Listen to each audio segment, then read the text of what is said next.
Para empezar, debemos tener en mente la división social del mundo romano, ya que si queremos explicar la forma de vida de este pueblo, tenemos que pensar que cada estrato social vivía de forma distinta. Existían como primera división los esclavos y los ciudadanos libres. Los esclavos habían llegado a esta situación o bien por nacimiento o por haber cometido algún delito. Dentro de la categoría de hombres libres existían varios tipos. Libertos eran esclavos que por alguna hazaña o favor habían conseguido la libertad, pero que aún así no poseían todos los derechos de los ciudadanos libres. Plebeyos eran personas que se habían establecido en Roma desde su fundación y que poseían derechos civiles. Patricios eran descendientes de los primeros senadores romanos, formaban una clase social privilegiada que se oponía a los plebeyos. De estas familias provenían casi todos los senadores que gobernaban Roma. En el segundo peldaño de este escalafón estaban los equites, caballeros que solían ser banqueros o ricos mercaderes que habían servido en el ejército o en la administración del Estado. Por último, estaban los clientes, que eran ciudadanos que se encontraban bajo la protección de otros más poderosos y que a cambio prestaban ayuda a estos. Además existen las grandes familias que se agrupaban por provenir de algún antepasado ilustre. La familia de un romano era una rígida estructura controlada por el pater familia. A su muerte, el hijo varón primogénito casado pasaba a ocupar el lugar del difunto. El poder y todos los bienes del hogar estaban a cargo del pater familia. Los miembros de la familia eran la esposa legítima a través del matrimonio, poder ad manus, los hijos estén casados o no. El poder del padre sobre sus hijos se denomina patria potestad y suponía incluso el derecho a decidir sobre la vida o la muerte, como ocurría cuando nacía un niño deforme. Según recogían las leyes de las 12 tablas, los libertos conservaban los lazos de fidelidad con las casas originarias, eran el llamado iura patronatus. Los esclavos conservaban el vínculo con sus amos a través de la dominica potestas.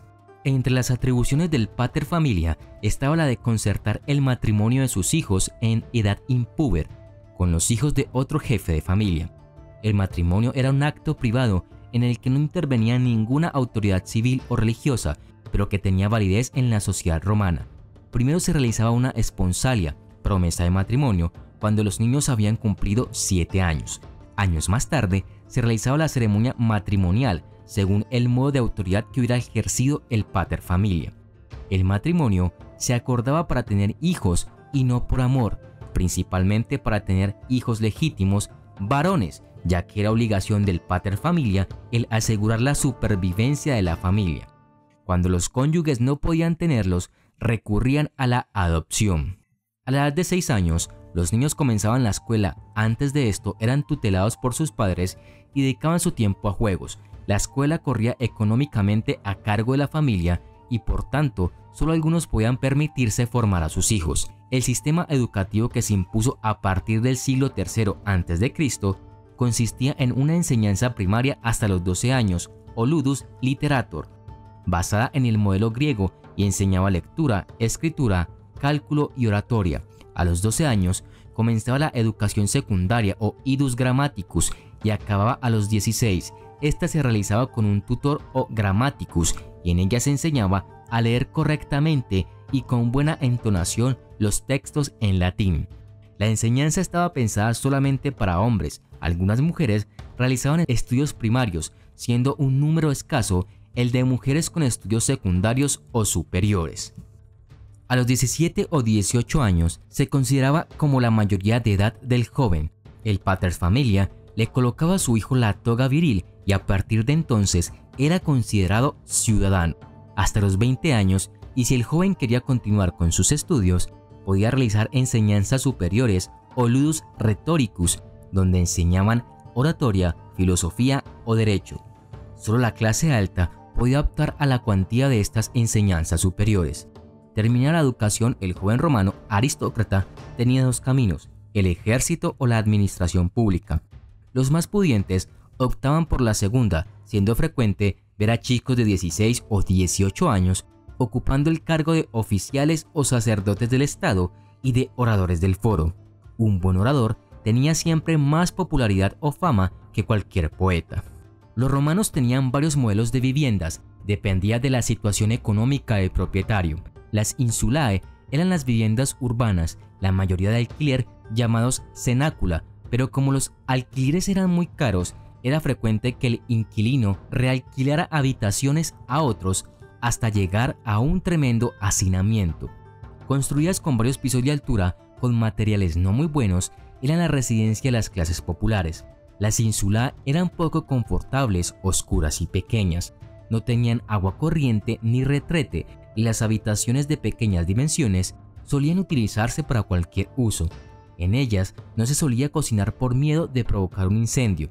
Se sabe que en tiempos del emperador Augusto se prohibió que tuvieran más de 7 pisos para que no fueran demasiado peligrosas, pero aún así algunas medían más de 18 metros de altura, como la famosa Insulae Felicles. Las domus eran una casa señorial de un solo piso habitada por una familia y situada generalmente en el núcleo urbano.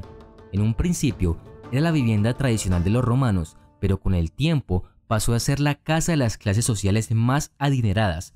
Se accedía por un corredor vestíbulum. Tras el vestíbulum llegaban al atrium o patio, que constituye el centro neurálgico de la casa. La abertura superior recibe el nombre de impublium y solía estar decorada con toldos o tejas ornamentales que recubrían las juntas y vigas.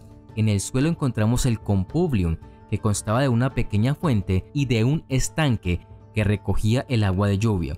Por último, estaban las villae, casas de campo, que eran residencias señoriales aisladas del ajetreo de la ciudad. Los propietarios solían tener casa en la ciudad y pasaban largas temporadas para recuperarse del cansancio o de las actividades políticas o militares. El mobiliario de las casas no era excesivo o destacaba por su funcionalidad. Armarios, cofres, mesas pequeñas de 3 patas, espejos o las camas, y estas tenían colchones de plumas u hojas, y cojines y almohadones servían para dormir, estudiar, escribir y si estaban en el triclinium para comer. Los tapices y cortinas eran utilizados para cubrir las ventanas y separar estancias. La pintura era un elemento de decoración al igual que el mosaico. Los romanos dejaron por doquier testimonios de su arquitectura, arcos de triunfo, templos, gimnasios, basílicas y baños que incluso hoy en día hacen maravillarse a los visitantes de sitios antiguos. A esto hay que añadir los caminos, los puentes y los acueductos. Para dar una idea exacta del ingenio civil romano, 3 invenciones debidas a este iban a modificar profundamente la arquitectura de grandes monumentos: el cemento, la bóveda y la cúpula. Además, para facilitar el desplazamiento de las legiones, construyeron por toda la superficie del imperio una notable red de caminos de cerca de 90.000 kilómetros, caminos abiertos tanto en planicie como en montaña, pero siempre con el mismo rigor de la elección del trazado, la estructura interna de la calzada, la calidad del revestimiento y el drenaje de las aguas. La vida económica del imperio se basaba esencialmente en la agricultura y la ganadería. La vida de los campesinos era dura. Algunos de ellos eran esclavos y trabajaban los grandes dominios de varias decenas de hectáreas que pertenecían a ricos propietarios. Los pequeños propietarios explotaban ellos mismos sus tierras, ayudados a veces por 1 o 2 esclavos. Tanto en el campo como en la ciudad, numerosos talleres artesanales movilizaban una multitud de esclavos que fabricaban para sus amos productos de alfarería, cosían ladrillos, pisaban, hilaban y tejían la lana o el lino. Además teñían los cueros, fabricaban vidrio o metal. Todos esos productos manufacturados producidos en los grandes dominios o por artesanos libres en las pequeñas aldeas eran luego entregados a los negociadores que los venderían en los 4 extremos del imperio. Existían los que se alistaban en el ejército, haciéndolo a la edad de 18 o 20 años. Este alistamiento duraba 25 años y podemos decir que la jubilación acontecía a los 55 años, siendo solo la mitad de soldados los que llegaban a ella. El día de un romano se dividía en 12 horas, prima hora, secunda, tertia, etc., desde la salida hasta la puesta del sol, por lo que las horas tenían más duración en verano que en invierno. La noche se dividía en 4 turnos de vela o vigilia, prima vigilia, segunda, tertia, etc., desde la puesta hasta la salida del sol.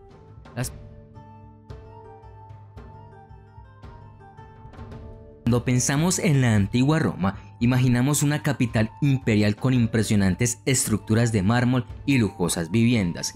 De hecho, en el apogeo del imperio, Roma era la ciudad más grande del Mediterráneo, con una población estimada de 1 millón. Su centro metropolitano estaba lleno de edificios impresionantes que proclamaban el poder y la gloria del imperio, pero que también estaba llena de peligros.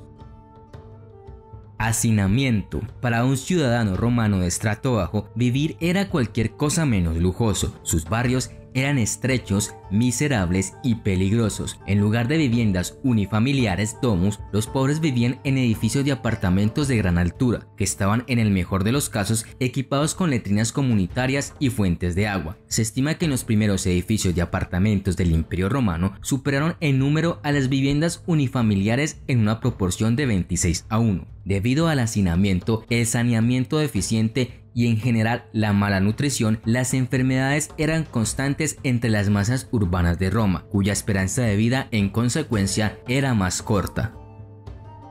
La noche. Y es que salir de noche en la antigua Roma era muy peligroso. Generalmente los más osados y proclives a las salidas nocturnas eran gente sin escrúpulos o bien borrachos negligentes que se exponían a todo tipo de abuso por parte de los maleantes que se movían a sus anchas en la impunidad que les ofrecían las sombras nocturnas. Cuando caía la noche, en la capital del Imperio Romano, la ausencia de un alumbrado público y la profunda oscuridad que envolvía los callejones propiciaba un problema grave de inseguridad ciudadana que obligaba a los romanos a encerrarse en casa en cuanto el sol se ponía.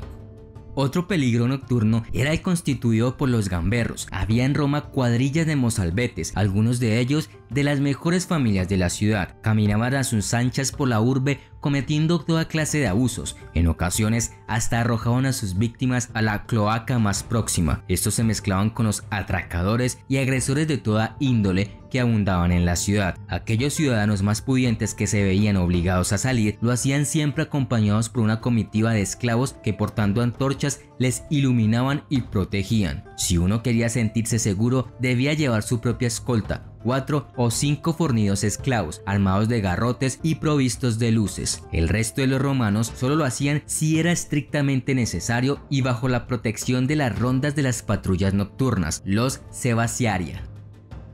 Saneamiento. Mientras que las alcantarillas públicas en Roma eran mantenidas por el Estado, los desagües privados eran responsabilidad del propietario y por lo tanto generalmente se descuidaban. De hecho, muy pocas viviendas en la capital imperial estaban conectadas directamente a los desagües de las calles o al suministro público de agua. Las cocinas normalmente se ubicaban cerca de las letrinas de los hogares, que eran poco más que pozos negros. Era habitual que los que vivían en apartamentos en los pisos superiores, en lugar de usar la letrina en la planta baja, vaciaran los desechos desde las ventanas de sus apartamentos. Como no había un servicio oficial de limpieza de calles en Roma, los vecindarios congestionados tenían mal olor y estaban plagadas de ratas que transmitían enfermedades. Baños públicos. Parece que los baños romanos eran un lugar bastante peligroso. Los baños públicos en la antigua Roma era generalmente un agujero oscuro conectado a un canal de alcantarillado abierto a todo tipo de criaturas. Algunos de los baños públicos tenían incluso 50 agujeros oscuros sin divisores entre ellos. El peligro acechaba en cada esquina. Muy a menudo las ratas u otras criaturas se arrastraban por el agujero y mordían la parte posterior de la persona desafortunada. Otro problema fueron las acumulaciones de metano en la alcantarilla. En algunas ocasiones el gas se encendía y provocaba explosiones. Bien, ya hemos mencionado cuán peligrosos y repugnantes eran los antiguos baños romanos, pero esto empeora aún más. La gente en aquel entonces no tenía el lujo del papel higiénico, en cambio usaron todo tipo de cosas para limpiarse. Una de las herramientas más comunes era una esponja en un palo. Esta herramienta sucia se llamaba silospongium y por lo general solo había unos pocos por baño público, descansando en un recipiente con agua sucia. La peor parte es que se compartían y nunca se limpiaban después del uso. Esta fue probablemente la forma más eficiente de propagar bacterias y enfermedades como la fiebre tifoidea y el cólera.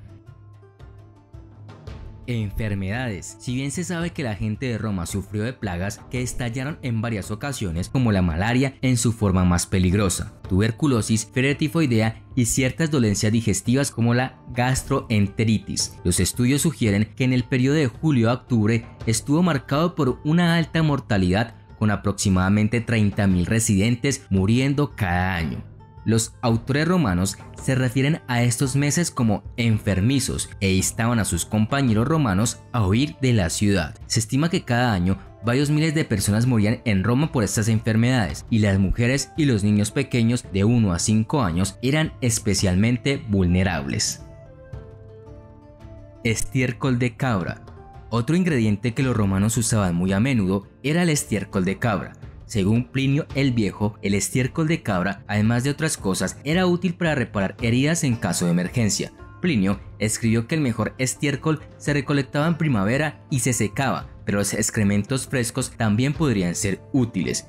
Si ponerlo en las heridas no es lo suficientemente terrible, esperen para escuchar acerca de una bebida que solían hacer.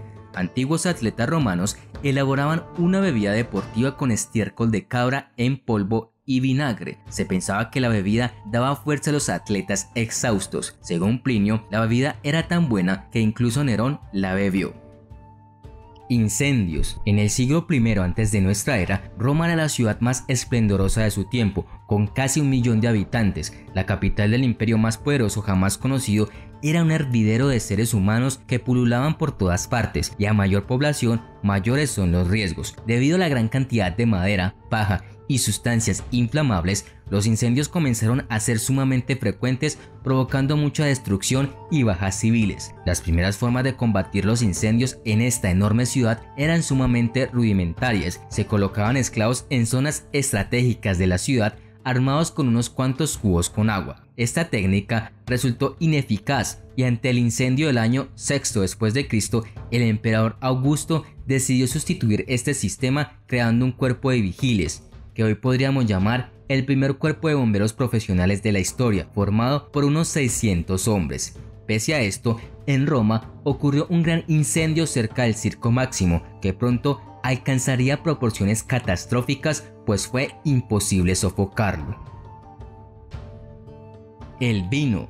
Los poderosos y ricos de la antigua Roma tenían acceso y tomaban el mejor vino que se elaboraba en todo el imperio. En la antigua Roma era muy raro el consumo de vino sin mezclar, y lo más normal era rebajarlo con agua, y así lo hacían los plebeyos. Los emperadores y las familias más pudientes gustaban de deleitarse con otras recetas más elaboradas y exquisitas. Este preparado se obtenía mediante la cocción del jugo de uva hasta reducirlo. De hecho, en las recetas que han llegado a nuestros días se especificaba que debían utilizarse ollas de plomo porque lo endulzaban.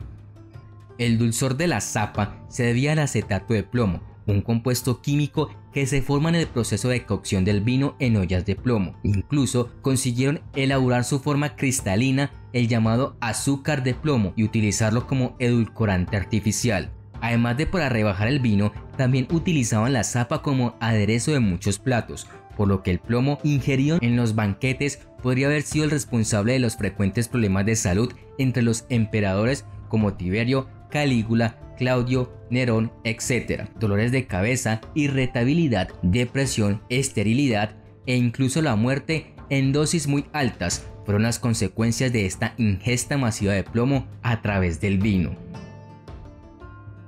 El parto. En la antigua Roma y en general en todas las naciones de la antigüedad, el deber de toda mujer libre era casarse y sobre todo tener la mayor cantidad posible de hijos legítimos. Para lograrlo, las mujeres habrían de afrontar no una, sino varias veces los múltiples peligros inherentes a todo embarazo y parto, solo con la ayuda de una partera. Las más pobres habrían de contentarse con la ayuda de sus parientes femeninas, que no tenían más experiencia que la de haber sobrevivido a sus propios partos. Con tan exigua e inexperta asistencia, existía la facilidad para contraer infecciones y un gran número de complicaciones como nacimiento prematuro, parto prolongado, sufrimiento fetal por falta de oxígeno, problemas con el cordón umbilical, mala colocación del bebé, malformaciones, alteraciones en la placenta, etc. Es así como la muerte como consecuencia del embarazo y el parto nunca dejó de ser la principal causa de fallecimiento entre las mujeres en edad adulta en la antigua Roma, algo de lo que ha quedado constancia en las fuentes epigráficas.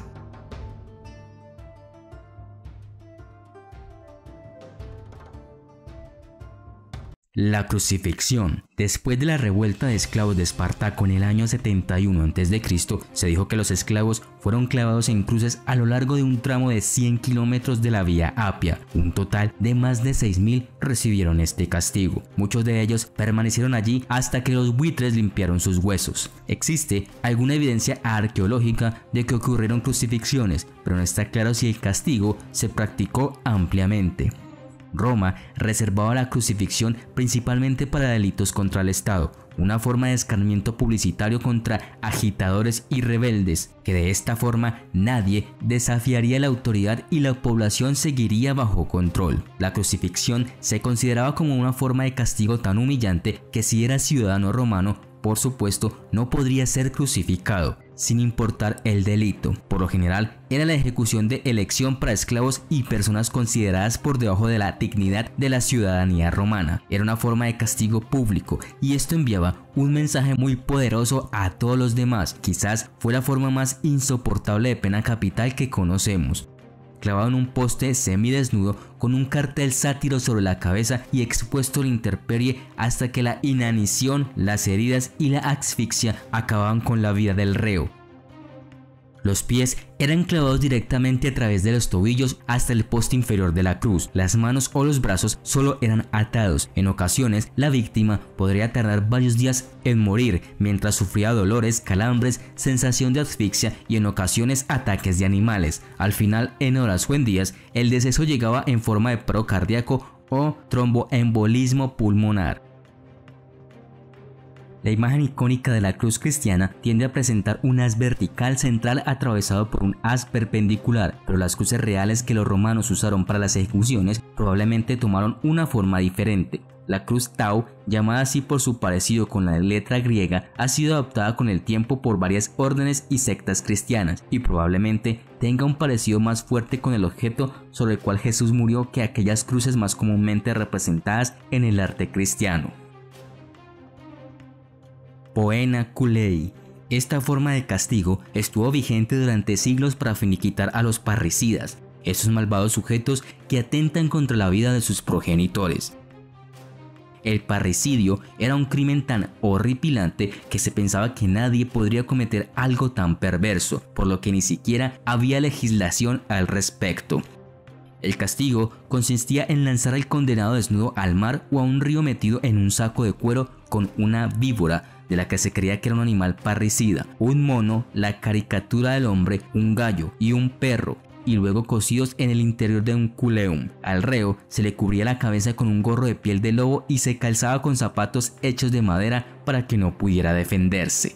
El camino desde la ciudad al río o al océano podía durar minutos o incluso horas. Estar atrapado con animales desesperados por huir era un auténtico suplicio para el condenado y para los animales también. Se daba este castigo por la creencia de que el agua tenía una cualidad purificadora, además de que el parricida había que privarle de una sepultura digna. Los animales desempeñaban una doble tarea: por un lado, molestar al reo mientras estuviera vivo, y después fundir sus restos hasta que fuera imposible distinguir al animal del hombre. Decimación. Este castigo solo era aplicado en las legiones romanas, cuando compañías enteras se retiraban ante el enemigo y abandonaban su puesto por cobardía. En lugar de castigarlos a todos, se empleaba otro recurso más terrorífico. Este castigo implicaba dividir una cohorte romana entera, aproximadamente 480 soldados, para la pena capital por lotería. La cohorte condenada a ser diezmada se dividía en grupos de 10. Cada hombre tenía que sacar un objeto. Esto podría haber sido pajas o piedras blancas o negras. El soldado con la piedra negra sería así ejecutado por sus compañeros de armas restantes, ya sea por lapidación o golpes. Después de que una cohorte era literalmente diezmada, los comandantes ordenaban que los soldados delincuentes restantes fueran alimentados con cebada en lugar de trigo y forzados a hacer cuartos fuera de los muros del campamento del ejército. Debido a que el castigo era estrictamente por sorteo, todos los soldados en una cohorte eran potencialmente responsables de la ejecución, independientemente de la culpa real, rango, inocencia o registro de servicio. Aunque la decimación se usó en pequeñas medidas y solo bajo circunstancias extremas, se desconoce cuán frecuente y común fue realmente la práctica. Damnatio ad bestias. Damnatio a bestias, en latín condena a las bestias, era una forma de pena capital romana en la que las personas condenadas eran devoradas por animales salvajes en la arena. A diferencia de los bestiarios, que eran capaces de defenderse hasta cierto punto, los condenados por damnatio ad bestias estaban indefensos, atados o armados con solo un arma de madera. Esta forma de castigo, que llegó por primera vez a la antigua Roma alrededor del siglo II a.C., se consideraba un tipo de deporte de sangre llamado bestiari y formaron parte de los juegos inaugurales del Coliseo en el año 80 después de Cristo. Entre los siglos I y III después de Cristo, esta pena también se aplicó a los peores criminales esclavos, fugitivos y cristianos. Se desconoce el propósito exacto de la temprana damnatio ad bestias y podría haber sido un sacrificio religioso en lugar de un castigo legal, especialmente en las regiones donde habitaban leones y eran venerados por la población, como África y partes de Asia. Como castigo, durante la Guerra de los Mercenarios, el general cartaginés Amílcar Barca arrojó prisioneros a las bestias, mientras que Aníbal obligó a los romanos capturados en las guerras púnicas a luchar entre sí, y los sobrevivientes tuvieron que enfrentarse a elefantes. Los leones eran raros en la antigua Roma y el damnatio ad bestias apareció allí no como una práctica espiritual, sino como un espectáculo. Además de los leones, se utilizaron otros animales para este propósito, incluidos osos, leopardos, tigres del Caspio y panteras negras. Se combinó con el combate de gladiadores y apareció por primera vez en el foro romano y luego se transfirió a los anfiteatros. Además, había luchadores profesionales de bestias entrenados en escuelas especiales. Estas escuelas enseñaban no solo la lucha, sino también el comportamiento y la domesticación de los animales. Los luchadores eran liberados en la arena, vestidos con una túnica y armados solo con una lanza.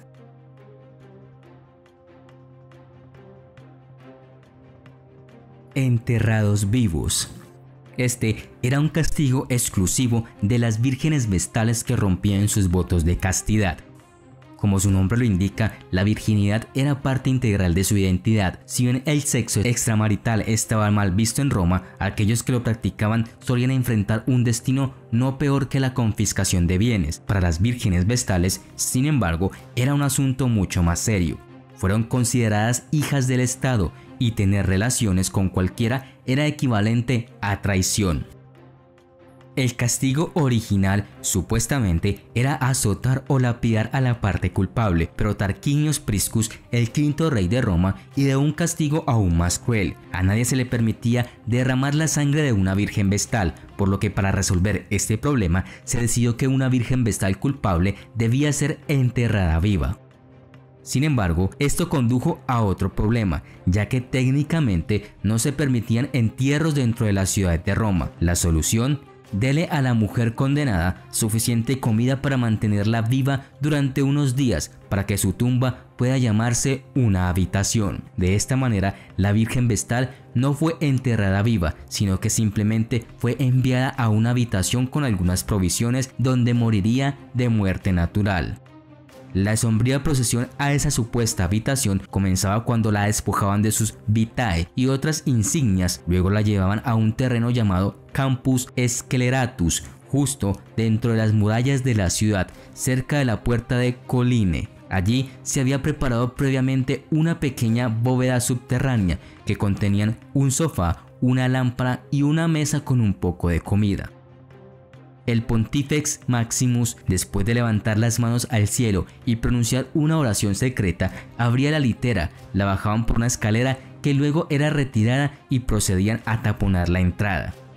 Según los informes, este castigo extraordinariamente sádico se llevó a cabo solo en algunas ocasiones y también hubo un par de escapes afortunados. En los más de 1000 años que el templo de Vesta estuvo activo en el Foro Romano, solo un puñado de vestales fueron ejecutadas de esta manera.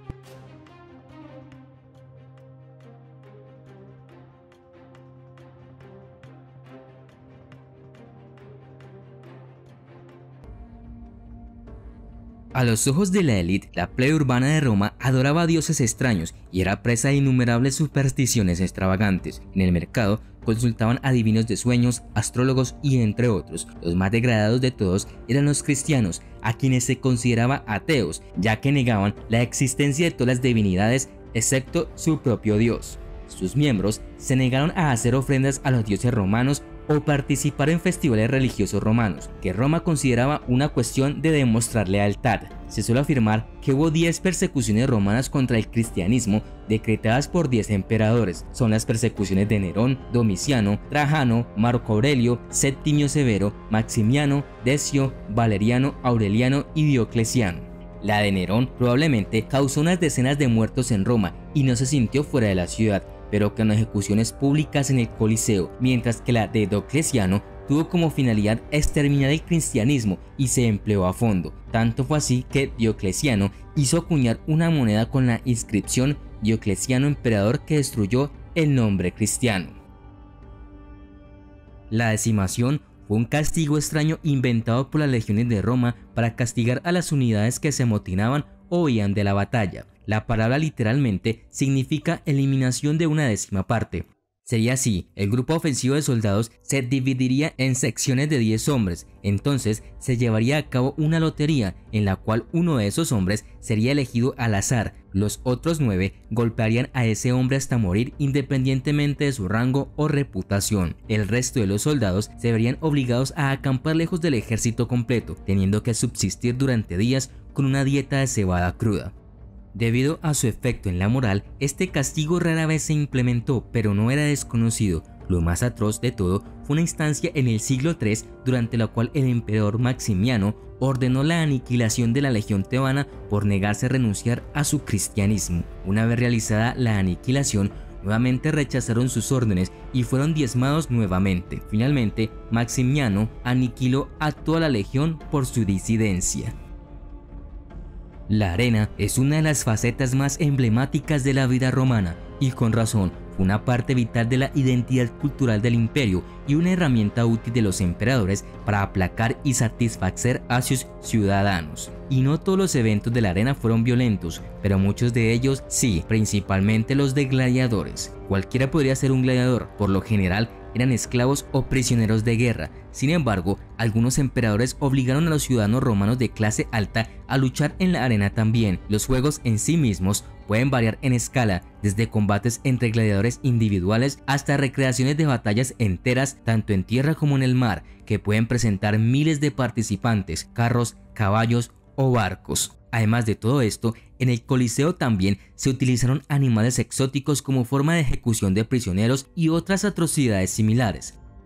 El emperador Calígula solía sentenciar a todos los prisioneros de Roma sin ni siquiera examinar los cargos que se les inculpaban e indicaban que todos serían devorados por las bestias. Con la interminable y creciente presión para hacerlo más grande y mejor cada vez, los bestiarios tenían que seguir innovando. Sus nuevas técnicas consistían en construir máquinas que harían creer a los prisioneros que había posibilidad de escapar, solo para que estas estructuras se derrumbaran bajo sus pies. Esto dejaría suficiente tiempo para que la multitud hiciera su apuesta sobre quién sería el primero o el último en ser devorado por la manada de animales hambrientos. El nacimiento de un romano no se limitaba a ser un hecho biológico. Los recién nacidos no eran aceptados en sociedad sino en virtud de una decisión del jefe de familia. En Roma no se decía que un ciudadano tenía un hijo, sino que lo tomaba o acogía. El padre inmediatamente después de nacido su hijo debía levantarlo del suelo donde lo había depositado la comadrona para tomarlo en brazos y manifestar así que lo reconoce como suyo y rehúsa a exponerlo. La criatura a la que su padre no levantaba se vería expuesto, sería abandonado a las afueras junto con esclavos enfermos o moribundos, personas sin hogar o en algún basurero público, y lo podía recoger quien lo deseara. El abandono de hijos legítimos se podía deber a la miseria o a la política matrimonial. Los pobres abandonaban a los hijos que no podían criar y los de la clase media exponían a los suyos para no verlos echados a perder por una educación mediocre, es decir, preferían concentrar sus esfuerzos y sus recursos en un número reducido de descendientes.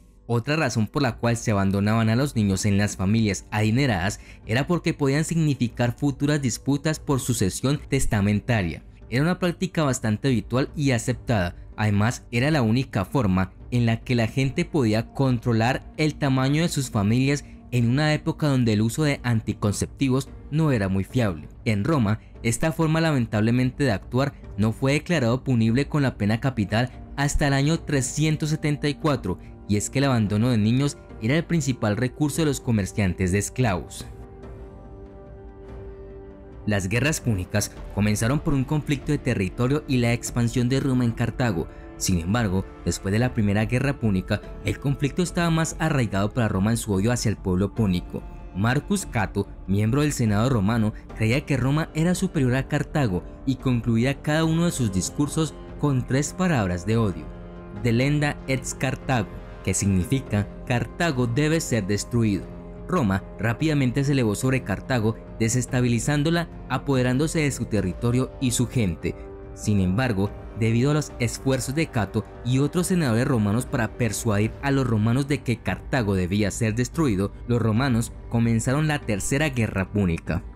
Roma exigió a los cartagineses que debían entregar sus 200.000 armas y 200 catapultas, entre otras condiciones difíciles. Cartago cumplió con todas las demandas. Aún así, Roma exigió más, y la última demanda fue la de abandonar su ciudad. Significaba la deserción de sus santuarios y cultos religiosos. Cuando Cartago se negó, Roma prendió fuego a toda Cartago, devastando la ciudad. De una población de 400.000, al menos 150.000 cartagineses perecieron. Las legiones romanas bajo Escipio Aemilianus arrasó la ciudad y condenó a la esclavitud a los sobrevivientes, incluidas 25.000 mujeres.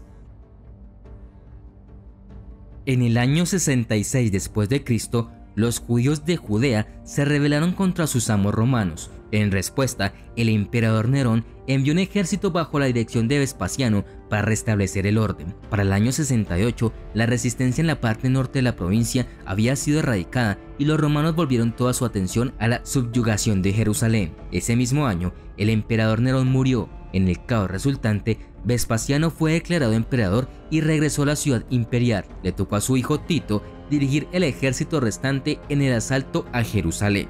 Las legiones romanas rodearon la ciudad y comenzaron a exprimir lentamente la vida de la fortaleza judía. Para el año 70, los atacantes habían violado los muros exteriores de Jerusalén y comenzaron un saqueo sistemático de la ciudad.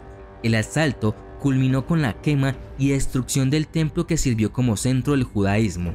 En la victoria, los romanos ejecutaron a miles, de los que se salvaron, miles más fueron esclavizados y enviados a trabajar en las minas de Egipto. Otros fueron dispersados por todo el imperio para ser ejecutados para la diversión del público. Las reliquias sagradas del templo fueron llevadas a Roma, donde se exhibieron para celebrar la victoria. La rebelión continuó por otros 3 años y finalmente se extinguió en el año 73 después de Cristo.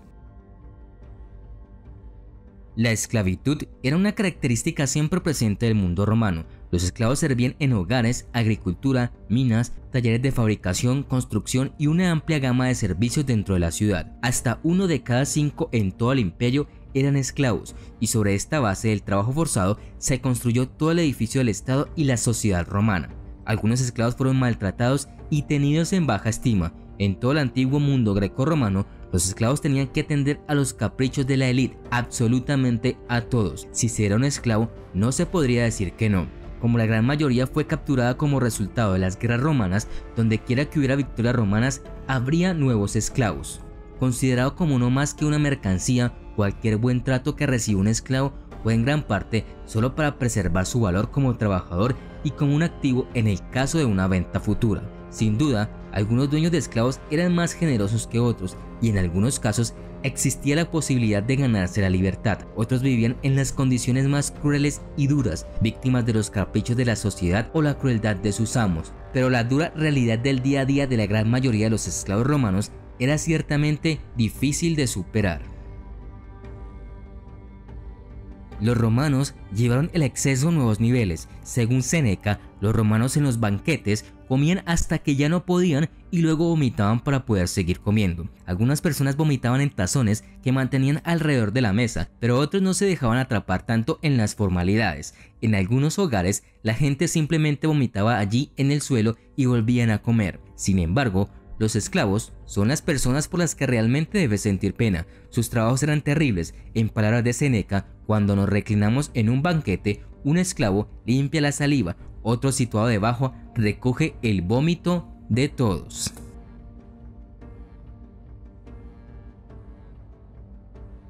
Este tipo de trabajo es una práctica que ha existido desde tiempos antiguos y ha sido parte de muchas culturas y sociedades a lo largo de la historia.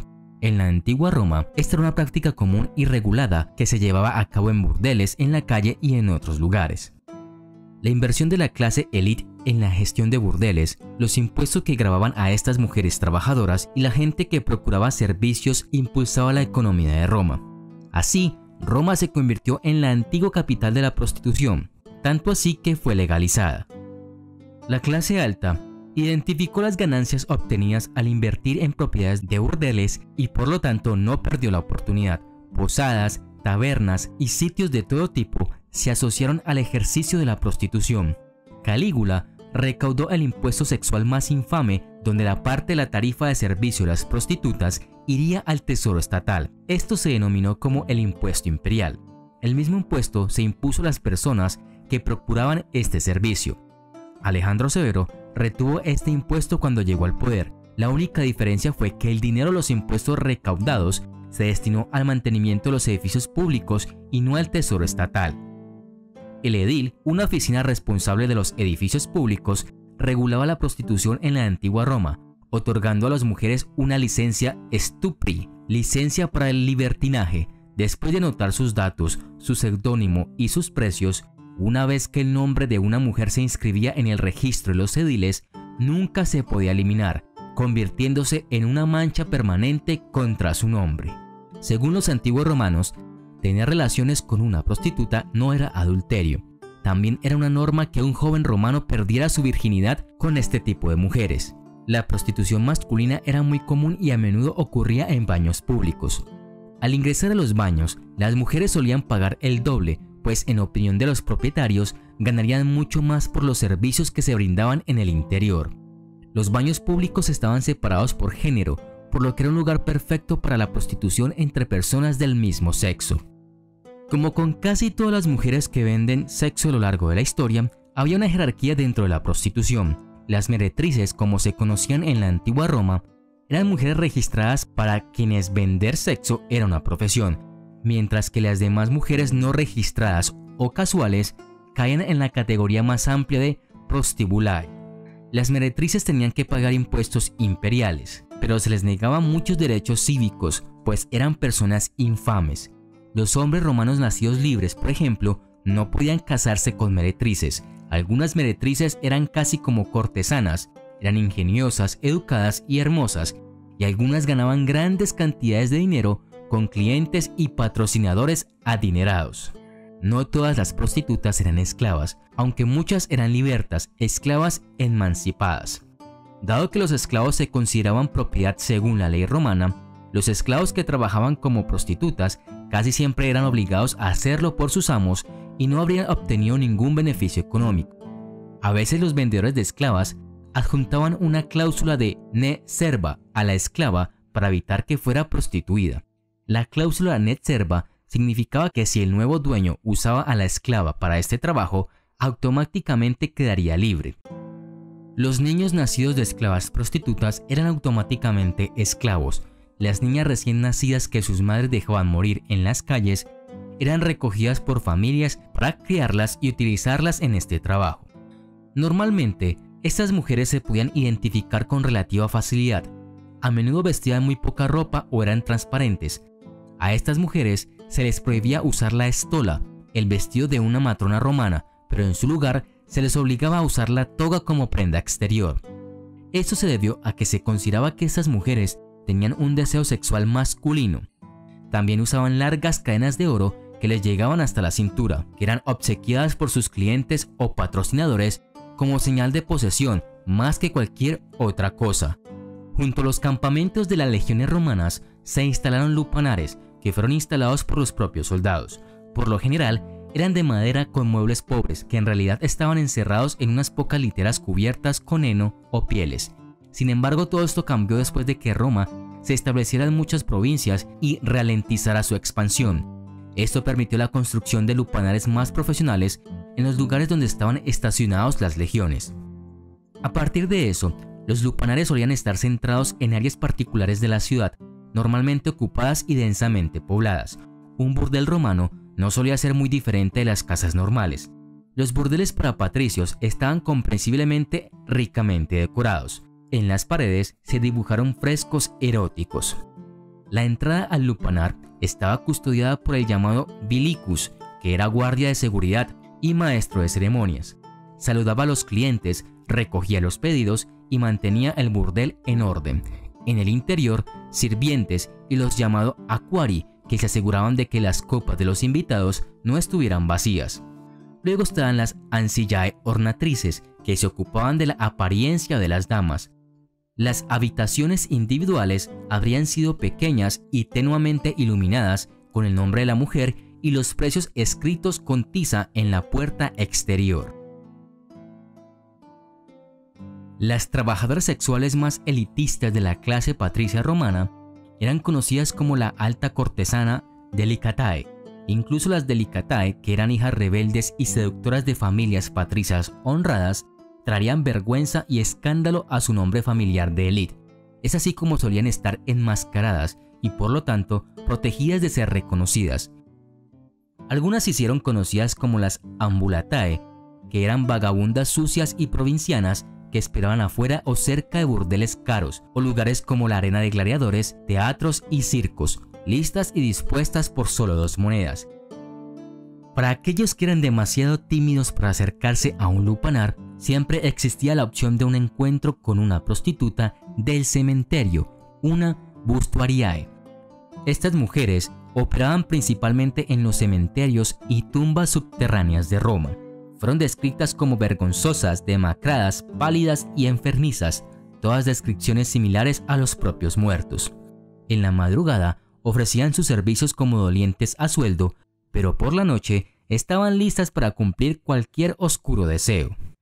Las bustuariae usaban tiza en la parte posterior de las lápidas para anunciar sus precios y participaban en actos eróticos dentro de los pasajes de las tumbas y parcelas aisladas.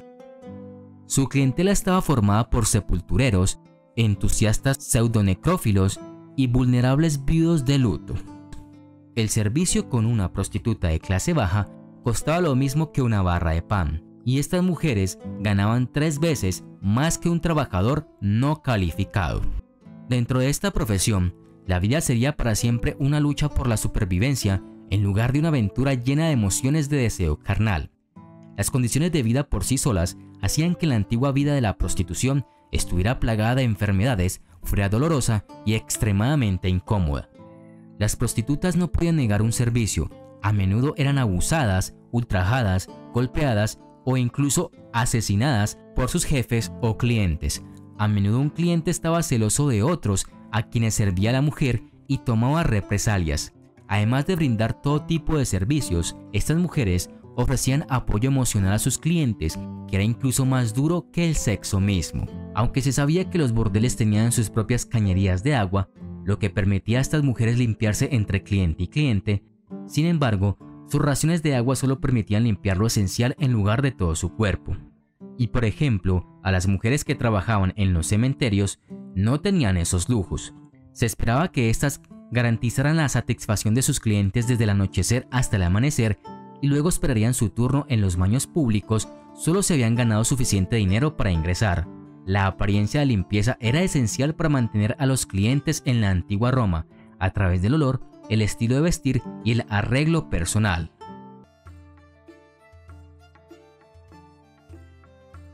Existían incontables tabernae o bares dentro de los muros de la misma ciudad de Roma, y esto queda claro a partir de la evidencia. Hay un pequeño tramo de una antigua calle romana bien conservada entre el mercado de Trajano y Vía Viverática, donde se cree que alguna vez hubo una concentración de ellos. En Pompeya había al menos una taberna por cada 100 habitantes. La red de Roma debe haber sido igualmente densa. En estos podrías tomar una bebida decente, pasar el rato con amigos, jugar algunos juegos e incluso apostar a altas horas de la noche. Aunque generalmente ilegal, el juego era un pasatiempo que disfrutaban los romanos de todas las clases, incluidos los emperadores.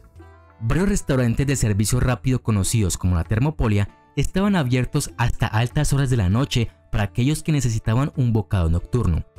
Dado que incluso una pequeña ciudad como Pompeya tenía más de 100 de ellos, una gran metrópolis como Roma había tenido al menos varios miles, con ciertas avenidas dedicadas exclusivamente a ellos. Si bien la mayoría de los Termopolia servían comida para llevar, la evidencia de Ostia Antica, Pompeya y Herculano sugiere que algunos también proporcionaron asientos como lo hacen los restaurantes modernos.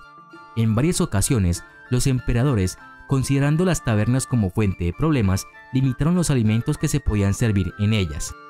La elite, sin embargo, se entretenía en una gama más amplia de escenarios. Los ricos festejaban en casa, ya sea en las mansiones esparcidas a lo largo de las cimas de las 7 colinas o en las villas suburbanas del Centurión de Jardines de Roma. Para mencionar solo a los emperadores, Tiberio una vez organizó una borrachera que duró 2 días completos. Nerón corría carreras de cuadrigas en los jardines del palacio. Domiciano organizó una cacería de leones dentro de una de sus villas. Y en una época en que la mayoría de los hombres ganaba menos de 1000 sestercios al año, Lucio Vero organizó un banquete para 12 que costó 6 millones de sestercios. El modo predeterminado para la vida nocturna de la elite era un banquete extravagante, a menudo con 5 o más platos de ricas comidas, adornado con entretenimiento que iba desde lecturas de poesía hasta shows sensuales. Cuando no estaban en los banquetes, algunos romanos adinerados, generalmente hombres jóvenes, les gustaba ir a los tugurios, como al emperador Nerón, que después del anochecer, según nos cuenta su biógrafo Suetonio, se disfrazaba con una gorra y una peluca, visitaba los bares de la ciudad y deambulaba por las calles, alborotándose con sus compañeros. Cuando se encontraba con hombres que volvían a casa después de la cena, los golpeaba, incluso irrumpía en tiendas cerradas, robaba algunas de las existencias y las vendía en el palacio, se metía en peleas y aparentemente a menudo corría el riesgo de que le sacaran un ojo o incluso de terminar muerto. Popinae era una especie de bar de vinos preferido por los esclavos y las clases bajas. La mayoría de las popinae tenían una amplia entrada que daba a la calle frente a ellas. Es probable que se proporcionara comida y bebida a los clientes en un mostrador de servicio y la mayoría de las veces se instalara un pequeño calentador de agua en los gabinetes o se colocara cerca. Tenían todo lo que los clientes podían desear, incluidos los juegos de azar, el sexo, la bebida y la comida. Los romanos respetables miraban con desdén a los popinae debido a su reputación como lugares de delincuencia y violencia relacionados con el juego y la prostitución. Se han descubierto grandes cantidades de dados en ciudades antiguas como Pompeya, lo que sugiere que los ciudadanos también ignoraron de forma rutinaria las leyes que prohibían los juegos de dados.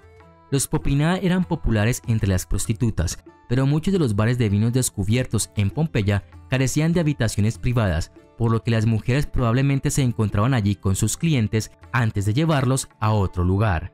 Baco, el dios romano del vino y la fiesta, fue un testimonio de la destreza de la cultura en el ámbito de la socialización. Se creía que el sacrificio de animales y los actos sexuales entre muchas personas eran habituales en las celebraciones de la bacanal en honor al dios.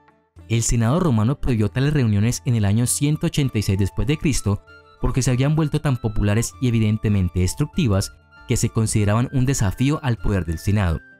En las bacanales nocturnas se consumían cantidades excesivas de vino, se fomentaba la embriaguez y se desdibujaban los límites sociales a medida que los participantes se mezclaban libremente con miembros de diferentes estratos sociales mientras escuchaban música y presenciaban actos eróticos.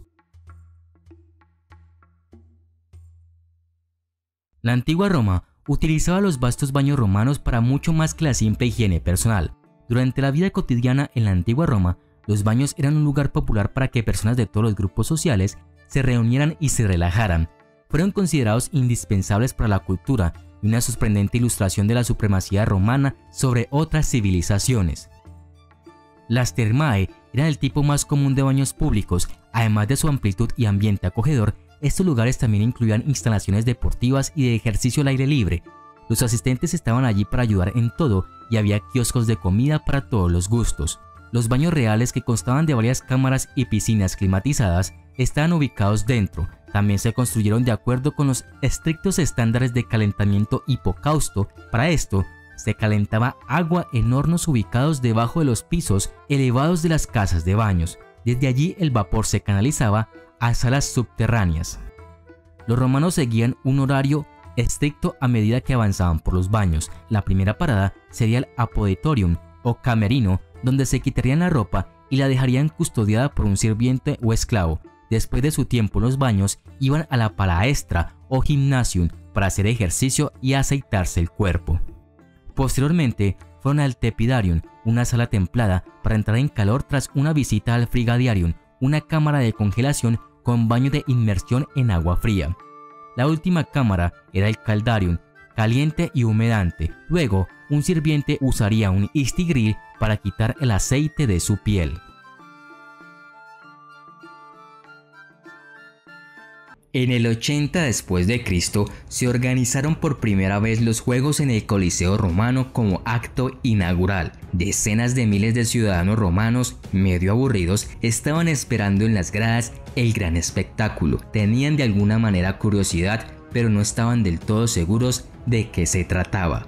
En el gigantesco anfiteatro, una docena de criminales eran obligados a subir a la arena con sus manos atadas a la espalda. Acto seguido, se abrían las trampillas de donde salían corriendo animales salvajes hambrientos hacia el anfiteatro. Leones, osos, leopardos y jabalíes perseguían a los hombres atemorizados que harán cualquier cosa para escapar de las horripilantes quijadas y de las afiladas garras.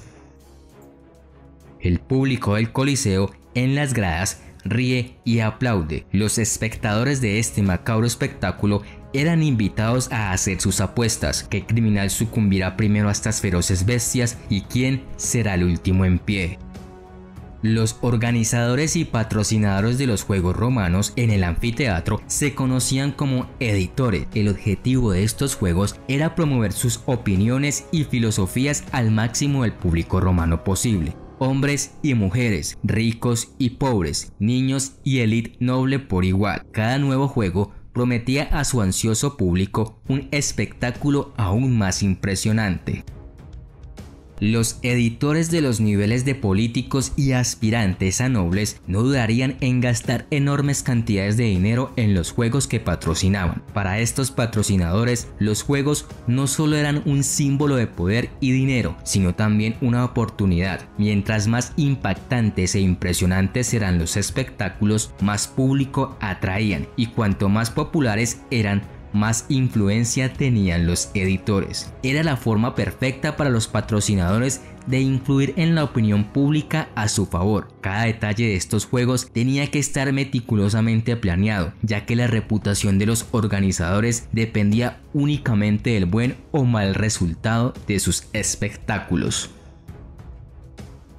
Todo empezó en el 242 a.C., cuando dos hijos, buscando una nueva forma de pagar tributo funerario a su padre fallecido, pidieron esclavos para luchar entre ellos hasta la muerte. Con el tiempo, como este innovador espectáculo se hizo popular entre las clases altas, se añadieron nuevas normas y armas. Así fue como nacieron los Juegos romanos que hoy conocemos. En el 189 a.C., un cónsul llamado Fulvio Nobilior decidió probar algo diferente. Incluyó un acto mucho más emocionante a lo que ya era una carnicería. Los prisioneros no solo tendrían que luchar entre ellos hasta la muerte, sino también con felinos como leones y panteras. Nobilior sabía que el espectáculo impresionaría al público romano, ya que la caza de animales feroces no formaba de hecho parte de su cultura. Acertó y resultó ser un gran éxito.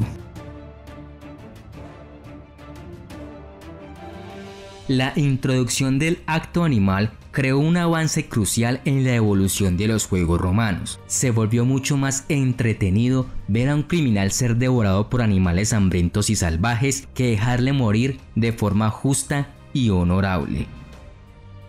22 años más tarde, en el 167 a.C., Emilio Paulo dio un ejemplo a quienes se atrevían a retar a la autoridad romana. Trajo a desertores del ejército para que fueran pisoteados uno a uno por elefantes. El acto se hizo públicamente. Quienes fueron testigos de cómo fueron echados a las bestias los criminales, esclavos y desertores, compartieron y vivieron un sentimiento empoderador de satisfacción y alivio. Según la opinión de los espectadores, las víctimas en el anfiteatro eran vistas como inferiores.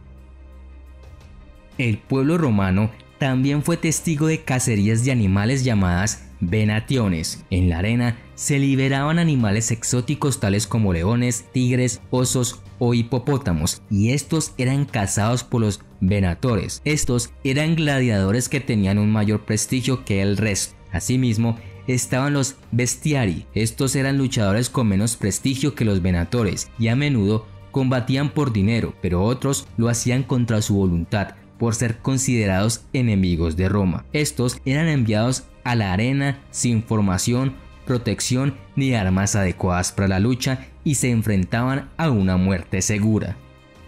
El general Julio César es considerado como el primer verdadero maestro de los juegos romanos. Sabía precisamente cómo manipular los juegos para generar miedo, obediencia y lealtad entre los romanos. Montaría los juegos de formas innovadoras e ingeniosas. Fue el primero en organizar peleas entre ejércitos recién capturados. Aprovecharía rápido las técnicas defensivas de sus enemigos y las usaría para ayudarle en sus futuras conquistas, mientras mostraba el poder y superioridad del imperio a su público entusiasta.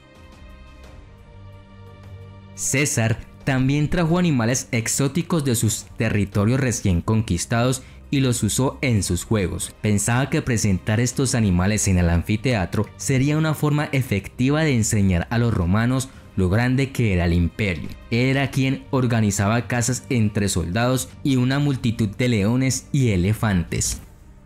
Para asegurarse de que los animales salvajes se comportaran como lo planeado, solo se les alimentaría con carne humana. No solo ayudaría a los condenados a evitar sufrimiento innecesario, sino que también garantizaría sobre todo un espectáculo aún más impresionante. Ningún detalle se dejaba al azar. Lucha de gladiadores. Este es sin duda uno de los más famosos espectáculos de la cultura romana y que llegó a su máximo esplendor con la construcción del Coliseo. La mayoría de los gladiadores eran esclavos o criminales condenados, pero también estaban los hombres libres que se veían seducidos por el dinero y la fama. Las batallas duraban hasta que un gladiador triunfaba sobre el otro. Tras esto, el gladiador preguntaba al público si el vencido debía morir o no. Los gladiadores no solían morir, siendo salvados en la mayoría de ocasiones por el pueblo. Según algunos estudios, la mayoría de muertes de gladiadores eran debido a heridas sufridas durante la pelea. Durante el Bajo Imperio, la capacidad para perdonar o condenar a muerte la tenía solo el emperador, perdiendo este derecho el público del evento. El emperador también podía dar la libertad al gladiador entregándole una espada a Roma, como símbolo de que podía dejar la profesión de gladiador. Las naumaquias o combates navales eran uno de los más grandiosos espectáculos. Aparte del Coliseo, también se celebraban en otros anfiteatros y en lagos artificiales. Los combates ofrecidos eran representaciones de grandes batallas navales de la historia. El famoso Coliseo romano albergó varias veces las naumaquias. Se inundaba la arena de este recinto por medio de un complejo sistema de canales y colectores de agua que fueron descubiertos por arqueólogos, y todo quedaba listo para que las naves ingresaran con los ejércitos sobre ellas. Otros espectáculos de esta clase se llevaron a cabo en ríos y lagos de provincias cercanas a Roma. Estas funciones solían ser grandiosas y necesitaban del desarrollo de una infraestructura muy costosa. El creador de estos espectáculos, o el primero que realizó estas magníficas exhibiciones, fue Julio César, quien organizó la primera batalla en el 46 a.C. Hizo una espectacular batalla entre las flotas fenicias y egipcias, con 22 barcos, 4.000 remeros y 2.000 soldados. Tras esta primer batalla, se realizaron muchas y muy diversas. La más grande fue la realizada por Claudio en el 52 después de Cristo, en el lago Fucino, donde se construyó una tritón de plata en el centro del lago que emergía para dar comienzo a la contienda. 19.000 esclavos con 50 naves se enfrentaron en esa colosal lucha.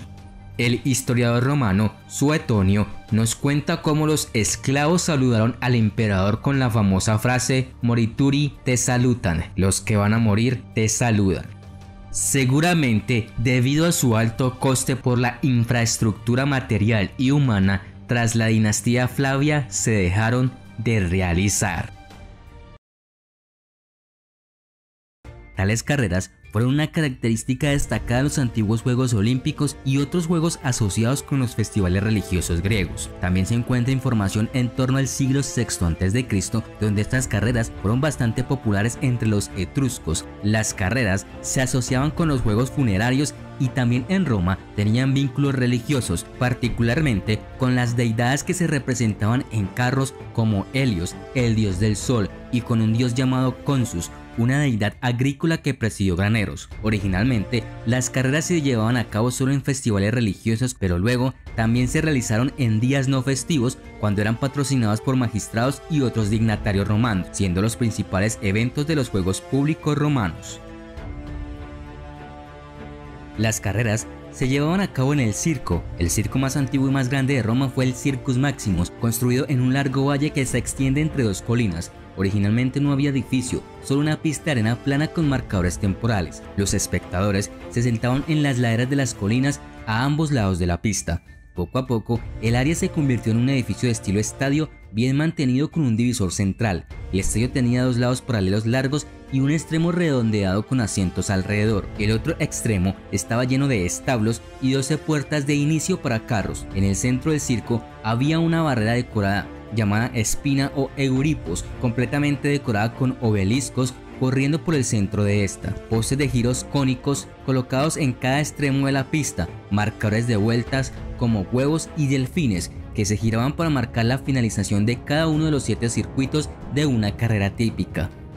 Para la época de Augusto, todo el edificio tenía 620 metros de largo y aproximadamente 140 a 150 metros en su punto más ancho. Su capacidad de asientos era aproximadamente de 200.000 espectadores. Los carros se organizaron en 4 equipos principales o facciones: rojo, blanco, azul y verde. En cada carrera participaban 3 carros de cada color. Cada equipo tenía sus propios exploradores para encontrar jinetes y caballos talentosos, y cada equipo tenía su fiel fanaticada. Al igual que los fanáticos de los deportes a lo largo de la historia, los fanáticos de un equipo fueron ferozmente partidarios y esperaban que su equipo siempre saliera victorioso. Esto se hizo tan común que se hicieron tabletas de maldición para asustar a los equipos enemigos. Las facciones alentaron este tipo de lealtad al establecer lo que podríamos llamar casas club en Roma y más tarde en otras ciudades del imperio. En el imperio posterior, estos grupos incluso adquirieron cierta influencia política, pero no todos eran tan fanáticos. Al igual que los gladiadores, las carreras de carros eran deportes populares para las masas romanas, pero no para las élites sociales, a quienes no les gustaba el comportamiento de la mafia de los fanáticos y consideraban que el deporte era poco notable e infantil. Una excepción fue el emperador Nerón. Le apasionaban los caballos e incluso conducía su propio carro. El entusiasmo de Nerón por un deporte tan humilde escandalizó a la élite de Roma, pero lo hizo llegar a las masas. Sin embargo, como los gladiadores, se necesitaría más que la desaprobación de las élites educadas para poner fin al deporte, y las carreras de carruajes sobrevivieron en los siglos venideros. Estos equipos o facciones competían por los servicios de los mejores jinetes o aurigas, cuya celebridad popular superó incluso a la de los euros deportivos modernos y fueron representados en muchas estatuas y monumentos. Un famoso auriga del siglo II después de Cristo, llamado Cayo Apuleo Diocles, dejó un registro detallado de su carrera. Comenzó a conducir para los blancos a la edad de 18 años. Después de 6 años cambió a los verdes durante 3 años y luego condujo 15 años para los rojos antes de retirarse a la edad de 42 años. Ganó 1462 de las 4.257 carreras de 4 caballos en las que compitió, y sus ganancias totalizaron casi 36 millones de sestercios. La carrera de Diocles fue inusualmente larga. Muchos aurigas murieron bastante jóvenes, como Fuscus a los 24 años, Crescens a los 22, Aurelius Molicius a los 20. Los aurigas llevaban poca protección corporal y solo un casco ligero. Su práctica de envolver las riendas con fuerza alrededor de sus cinturas para que pudieran usar su peso corporal para controlar a los caballos era extremadamente peligrosa, ya que en caso de un accidente podían ser arrastrados y pisoteados antes de que pudieran soltarse. Aunque la mayoría de los aurigas romanos comenzaron sus carreras como esclavos, aquellos que tuvieron éxito pronto acumularon suficiente dinero para comprar su libertad.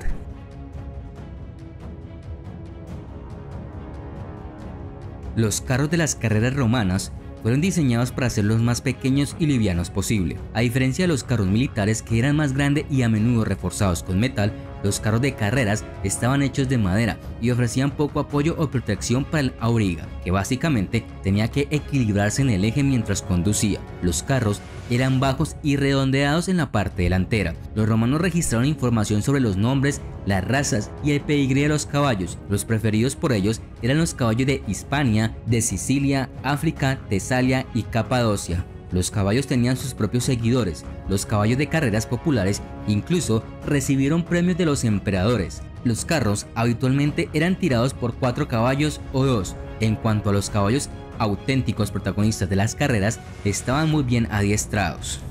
Los diferentes tipos de carreras de carros podrían requerir más habilidad técnica de los aurigas, como las carreras con equipos de 6 o 7 caballos o el uso de caballos sin yugo. Las ceremonias comenzaban con una elaborada procesión encabezada por el dignatario que patrocinaba los juegos, seguida por los aurigas y equipos, músicos, bailarines y sacerdotes que llevaban las estatuas de los dioses y diosas que debían observar las carreras. Habitualmente había 12 carreras programadas para un día, aunque este número se duplicó más tarde. Los aurigas sorteaban su posición en las puertas de salida. Una vez que los caballos estaban listos, el patrocinador de los juegos dejaba caer la tela blanca.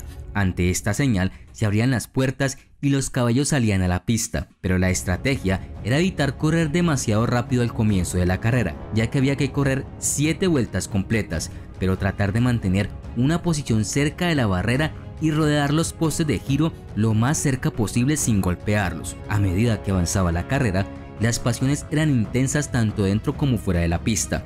Los aurigas se empujaban para hacer que sus oponentes chocaran contra la pared de la espina. Forzar a otros corredores a chocar era una estrategia legítima y necesaria, cargada de riesgos tanto para el instigador como para la víctima, pero los competidores fueron despiadados en su deseo de ganar y no dudaron en causar un choque que podría llevar a la destrucción del carro de un rival. También existían cuadrillas de personas designadas para limpiar la pista de los carros y trozos de estos que iban quedando, pero tenían que ser rápidos en su tarea, pues corrían el riesgo de ser arrollados.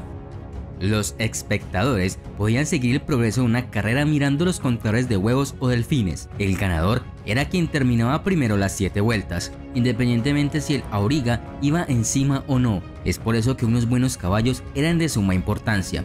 Cuando finalmente terminaba la carrera, el patrocinador entregaba al victorioso auriga una rama de palma y una corona de flores, mientras las multitudes vitoreaban frenéticamente, además de los premios monetarios para él y su facción. Los premios oscilaron entre 15.000 y 60.000 sestercios por carrera. Eso es mucho más que el pago anual de un soldado legionario, que recibió alrededor de 900 sestercios por año durante el Primer Imperio. Hubo carreras en las que solo participaban campeones de carreras pasadas, y estas eran las más esperadas de todas. Tanto era el furor de este evento especial que el ganador podría volverse millonario con el premio. Los asientos más populares estaban justo delante de la curva de la pista, ya que allí es donde tenían lugar la mayoría de los choques. La jerga de un accidente de carro en la época romana fue de naufragio. Las apuestas eran generalizadas y una de las principales ventajas y placeres de ir a las carreras habría sido apostar en equipos o en pilotos individuales. Al igual que muchos otros aspectos del mundo romano, continuaron en el Imperio Bizantino, aunque los bizantinos no mantuvieron tantos registros y estadísticas como los romanos. Allí las carreras de carros habían estado íntimamente relacionadas con el poder y la violencia. Desde la época de Constantino, los emperadores se interesaron mucho por canalizar la pasión de las masas e intentar, no siempre con éxito, convertirla en su ventaja política, generalmente financiándola de su propio bolsillo. Constantino I prefería las carreras de carros al combate de gladiadores, lo que consideraba un vestigio del paganismo. Los equipos se habían reducido solamente a dos, azules y los verdes, que estaban estrechamente vinculados en la política, tanto que los emperadores decidían apoyar a un equipo o a otro para luego recibir favores de estos. En el año 532 después de Cristo, las tensiones en Constantinopla aumentaban. Cuando estalló la lucha entre los verdes y los azules en el hipódromo, Justiniano se preocupó porque el orden público se estaba rompiendo. Tuvo que tomar medidas drásticas, mandando a ejecutar a varios de sus miembros. Un siglo después, el poder y la influencia de los equipos, así como la popularidad del deporte, habían disminuido. Distraídos por las guerras con los sasánidas persas y más tarde con los musulmanes árabes, los gobernantes de Constantinopla encontraron cada vez más difícil financiar las extravagancias de las carreras.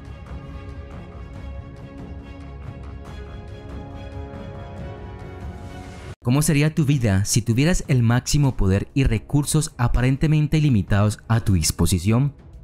Eso es esencialmente lo que era ser un emperador romano. El cargo de emperador fue establecido por Octavio después de derrotar a Marco Antonio. Después de la victoria, sus tropas lo declararon imperator, término ligado a la victoria militar. Este título se transformó en emperador con el tiempo. En cuanto a Octavio, que tomó el título de Augusto, que significa venerado, aunque fue el primer emperador, prefirió el título de Princeps, que significa primero o líder. Aún así, cuando murió Augusto en el año 14 después de Cristo, tenía poderes prácticamente limitados sobre un imperio muy grande y poderoso. El barrio más elegante de la antigua Roma era la colina Palatina, y los emperadores romanos se aseguraban de tener las casas más bonitas en este lugar. La colina Palatina fue central en la historia de Roma, siendo el sitio legendario donde los fundadores de Roma, Rómulo y Remo, fueron amamantados como huérfanos por una loba.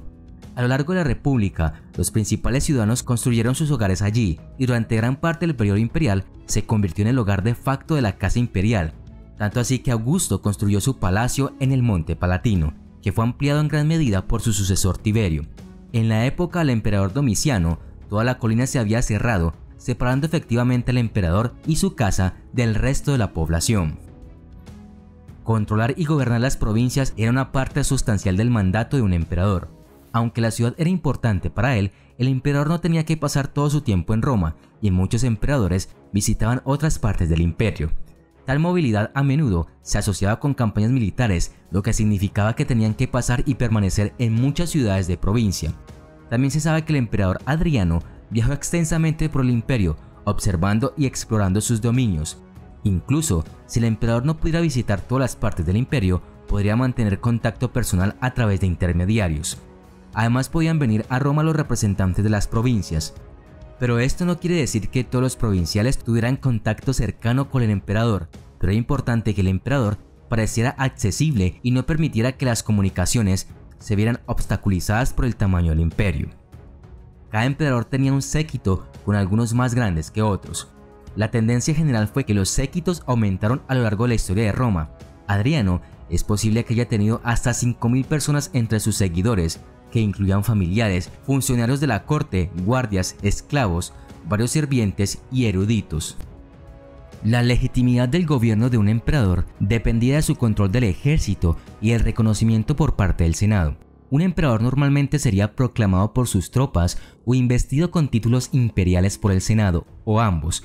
Los primeros emperadores reinaron solos, los emperadores posteriores a veces gobernaban con coemperadores y dividían la administración del imperio entre ellos. Los romanos consideraban que el cargo de emperador era distinto del de rey. El poder que acompañaba a la posición permanecía, y al frente de este poder estaba la guardia pretoriana. Si bien la autoridad del imperio estaba en manos del emperador, él puso su vida en manos de la guardia. Durante tiempos sombríos, la guardia pretoriana sería la que elegiría y a veces derrocaría a un emperador. Y es que gobernar la Roma imperial Era un asunto arriesgado. Era más probable que un gladiador sobreviviera a su lucha a que un emperador romano muriera en paz por vejez y causas naturales. La expectativa de vida de un emperador romano era brutalmente corta. 43 de los 69 emperadores romanos, el 62%, murieron violentamente por asesinato, suicidio o en batalla. El tiempo promedio en el poder fue de 10 años, pero más de la mitad de ellos ocupó el cargo por solo 6 años o menos. A excepción de algunos casos atípicos, la mayoría de los emperadores murieron justo después de llegar al poder, especialmente en los primeros años del imperio. Parece que recibir el control total de la civilización más poderosa de la Tierra fue más una maldición que otra cosa. El asesinato fue la mayor causa de muerte entre los que murieron por causas no naturales y fue responsable del 79% de las muertes violentas. Enfrentarse a un enemigo extranjero en combate representó el 12% y el suicidio otro 9%. Durante finales del siglo II y principios del siglo III después de Cristo, Roma estaba plagada de inestabilidad política, incluidos los asesinatos de varios emperadores. Para el siglo III, el Imperio Romano ya había experimentado periodos caóticos de liderazgo, como el año de los 4 emperadores en el 69 después de Cristo. En el 238 después de Cristo, el cargo de emperador sería el más inestable de la historia. Conocido como el año de los 6 emperadores, comenzó durante el breve reinado de Maximino el Traciano, que gobernó desde el 235. Después de él, le sucedieron 5 emperadores que durarían muy poco en el poder. El poder absoluto corrompe, y esto se puede aplicar generosamente a varios emperadores romanos. Como emperador, podrías hacer, al menos en principio, prácticamente lo que querías. Incluso los emperadores más estimados actuaron mal. Aún así, algunos emperadores son realmente notorios por su comportamiento sádico. Por ejemplo, Calígula, que se refiere como a uno de los gobernantes más inhumanos que jamás haya vestido la púrpura. Mató a sus presuntos enemigos, ejecutó a su primera esposa y disfrutó viendo torturas y asesinatos. Los emperadores romanos, hasta la época de Constantino en el siglo II, fueron deificados. El culto al emperador se desarrolló incluso antes de Augusto, quien había presionado para que su tío abuelo Julio César fuera deificado después de su asesinato en el 44 a.C. Hacerlo era una forma de crear una creencia unificadora en todo el imperio. Gran parte del culto al emperador consistía en reconocer su genio, que rápidamente se extendió como un acto de patriotismo. Sin embargo, los emperadores generalmente eran adorados solo después de la muerte, ya que adorar a una persona viva como un dios no se consideraba aceptable en algunas provincias. También fue objetado por religiones monoteístas como el judaísmo y el cristianismo. Sin embargo, algunos emperadores no podían esperar hasta la muerte para ser un dios. Por ejemplo, Calígula inició tabúes transculturales al proclamar su divinidad. El historiador romano Suetonio escribió: Calígula ordenó que todas las imágenes de los dioses que fueran famosas por su belleza o por la veneración que les rendían, entre las que se encontraban las de Júpiter, fueran traídas de Grecia para que él pudiera reemplazar sus cabezas por la suya. Luego estaba Cómodo. Este hijo del capaz emperador Marco Aurelio se declaró a sí mismo Hércules renacido. A finales de la República Romana, los políticos ambiciosos organizaban juegos, ya fueran carreras de carros, concursos de gladiadores o cacerías de animales, como una forma de ganar prestigio y poder. Por lo tanto, después de la caída de la República, se esperaba que los emperadores brindaran un amplio entretenimiento en forma de juegos. El propósito de que un emperador patrocinara juegos era mostrar su riqueza, pero también ganarse el afecto de la gente y así ayudar a consolidar su poder. Algunos emperadores organizaron eventos lujosos. Trajano celebró un festival de 123 días que resultó en la matanza de unos 11.000 animales, ya sea mediante la caza de espectáculos o enfrentándolos entre sí. Los banquetes romanos eran lujosos, pero estas fiestas no solo las celebraban los emperadores romanos, sino también los aristócratas en general, y a la élite romana le gustaba presumir que tenían los medios para comer cualquier cosa. Esto incluía pavo real, útero de cerdo y lirón relleno. Pero no todos los emperadores romanos comían así. Augusto promovió una comida y bebida con moderación, como un simple romano, como una forma de crear buena voluntad con las masas. También lo hicieron algunos otros emperadores que suelen ser muy apreciados por historiadores como Marco Aurelio, Adriano y Trajano. Sin embargo, la mayoría de los emperadores tendían al lujo con las fiestas exóticas. La forma tradicional de vestimenta romana era la toga, que era más o menos como una gran manta blanca que se doblaba sobre el usuario. Pero en un principio, la mayoría de los romanos probablemente no usaban togas a diario porque eran asuntos engorrosos. Las togas se usaron para definir el rango a lo largo de la historia temprana de Roma, con colores y patrones que definían a qué clase social pertenecías. La toga cayó en desuso primero por las mujeres y luego por las clases bajas, antes de que finalmente se convirtiera en un vestido aristocrático usado por los funcionarios y el emperador. La toga que vestía el emperador era de color púrpura. Esta tradición probablemente comenzó antes de que comenzara el imperio propiamente dicho, cuando Julio César comenzó a usar una toga púrpura sólida que pudo haber inventado él mismo o haber copiado los estilos de los antiguos reyes etruscos. Independientemente, el púrpura mostró riqueza y poder, ya que hacer el tinte fue un proceso tedioso en el que se recolectaron caracoles marinos y se hirvieron durante días en cubas de plomo. Por lo tanto, el color púrpura era caro. A causa de Julio César, los emperadores posteriores adoptaron el color púrpura como símbolo de su poder y majestad.